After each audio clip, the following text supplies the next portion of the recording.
हर साल एक लड़की को गुफा में भेजा जाता है ताकि वो पहाड़ के देवता से शादी कर सके। ऐसा इसलिए किया जाता है ताकि गांव में अच्छा मौसम और भरपूर खाना बना रहे। लेकिन गांव की औरतें ये शादी नहीं करना चाहती थी, इसलिए उन्होंने गांव छोड़ दिया। जो भी लड़की गुफा में गई वो कभी वापस नहीं आई। फिर अचानक एक लड़की खुद ही आगे आई और गांव के मुखिया से बोली कि वो पहाड़ के देवता से शादी करना चाहती है। मुखिया ने उसे बताया कि उसकी बहन को पिछले साल ही चढ़ाया गया था, इसलिए इस साल जरूरत नहीं है। लेकिन लड़की का इरादा कुछ और था। वो गुफा में जाकर अपनी बहन की गायब होने की सच्चाई जानना चाहती थी। उसने फिर से मुखिया से विनती की कि वो अपनी मर्जी से खुद को पहाड़ के देवता को समर्पित करना चाहती है ताकि गांव में अगली फसल अच्छी हो। मुखिया ने उसकी आंखों में सच्चाई देखी और मजबूरी में हाँ कर दी। फिर उसने लड़की की सौतेली मां को कहा कि लड़की की फिजिकल एग्जामिनेशन करवाई जाए। जब भीड़ ने रजाई उठाई तो बेड पर कई चाइल्ड बर्थ से जुड़ी किताबें मिली। सौतेली मां को शक हुआ कि लड़की वर्जिन नहीं है। लड़की ने बताया कि उसने ये किताबें सिर्फ इसलिए पढ़ी ताकि देवता से कम्युनिकेशन और इंटरेक्शन अच्छा हो सके और कुछ नहीं। उसने ये भी कहा कि उसने एक ज्योतिषी से सलाह ली थी जिसने कहा कि वो जन्म से ही एक सेक्रेड वेसल है जो माउंटेन गॉड का बच्चा पैदा करने के लिए डेस्टिन्ड है। फिर लड़की ने कपड़े बदले और सौतेली मां ने उसका शरीर चेक किया। उसे देखकर हैरानी हुई कि लड़की सच में वर्जिन थी। इसके बाद मां ने लड़की को नहाने को कहा ताकि उसका शरीर पूरी तरह से साफ हो सके,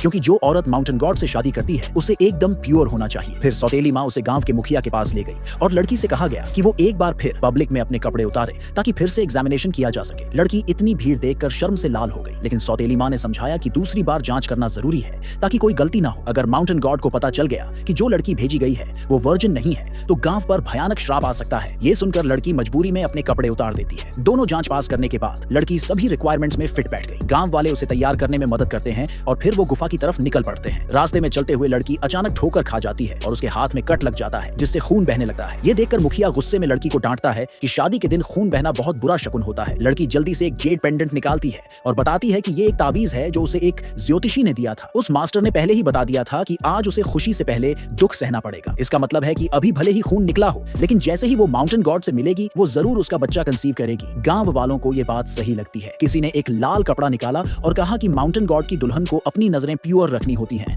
और वो पहाड़ के स्पिरिट्स की तरफ नहीं देख सकती। जब तक वो माउंटेन गॉड से न मिले तब तक लाल कपड़ा उसकी आंखों पर रहना चाहिए। थोड़ी देर बाद सब लोग गुफा के बाहर पहुंच गए। मुखिया ने फिर लड़की की आंखों पर वो रेड क्लॉथ बांध दिया। इस वक्त मुखिया ने फिर से लड़की को समझाया कि गुफा में जाने के बाद उसे माउंटेन गॉड की हर बात माननी होगी और कभी उसका विरोध नहीं करना चाहिए। लड़की ने सिर हिलाकर हामी भर दी। फिर गांव वालों की पूजा करते हुए झुकी हुई भीड़ के बीच लड़की धीरे धीरे एक एक कदम रखते हुए गुफा के अंदर चली गई। तभी अंदर से डरावनी आवाजें आने लगी। अपनी बहन की गुमशुदगी का राज जानने की ठान चुकी लड़की ने अपनी आंखों से लाल कपड़ा हटा दिया ताकि सब कुछ साफ साफ देख सके, लेकिन जो उसने देखा वो देखकर वो चौंक गई।